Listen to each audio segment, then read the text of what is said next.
हर हर महादेव। एक समय की बात है, देवर्षि नारद सदा भगवान का नाम जपते हुए तीनों लोक में भ्रमण करते रहते थे। वे जहाँ भी जाते लोगों को भक्ति, धर्म और सत्य का मार्ग बताते। लेकिन उनके मन में एक इच्छा जागी, मैं भगवान शिव की ऐसी भक्ति प्राप्त करूं कि मेरा मन कभी उनसे अलग ही ना हो। यह सोचकर नारद जी एक घने वन में चले गए। वन के बीच एक शांत नदी बहती थी। वहीं नारद जी ने अपना आसन लगाया और भगवान शिव का ध्यान करने लगे।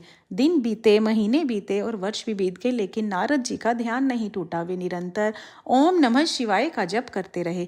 गर्मी, सर्दी, हर ऋतु बदली, लेकिन नारद जी वहां अडिग रहे। उनकी तपस्या इतनी कठोर थी कि देवताओं के लोक तक भी उनकी चर्चा पहुंच गई।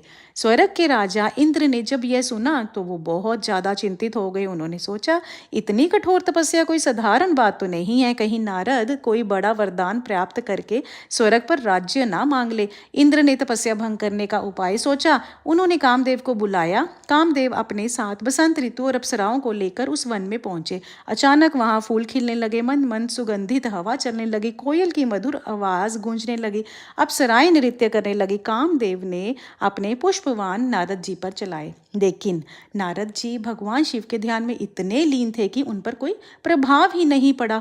कामदेव जी का हर प्रयास विफल हो गया।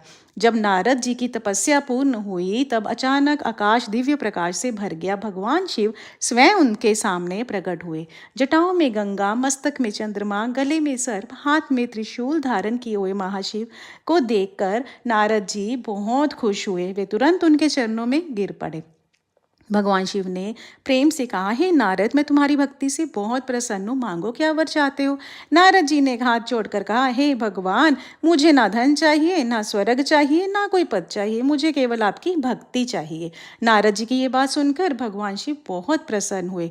उन्होंने बोला, हे नारद, संसार के लोग धन, शक्ति और वैभव मांगते हैं, लेकिन तुमने भक्ति मांगी है, इसलिए मैं तुम्हें अटूट भक्ति, ज्ञान और वैराग्य का वरदान देता हूँ। तुम जहां भी जाओगे वहां लोगों के हृदय में भगवान के प्रति प्रेम जागृत होगा। नारद जी आनंद से भर गए। उन्होंने बार बार भगवान शिव को प्रणाम किया। तब से नारद जी लोक लोकांतर में घूमकर भगवान शिव की महिमा सुनाने लगे। वे कहते हैं, संसार की वस्तुएं नश्वर है, धन, पद और वैभव एक दिन समाप्त हो जाते हैं, लेकिन भगवान की भक्ति कभी समाप्त नहीं होती। जो सच्चे मन से महादेव का नाम लेते हैं उनके जीवन का कल्याण अवश्य होता है। सच्ची भक्ति में धैर्य और समर्पण अवश्य है। भगवान शिव अपने भक्तों की परीक्षा लेते हैं, लेकिन उनका साथ कभी नहीं छोड़ते। ओम नमः शिवाय का जप मन को पवित्र और शांत बनाता है। जो भगवान को पाता है उसे संसार की कोई वस्तु आकर्षित नहीं करती। ओम नमः शिवाय।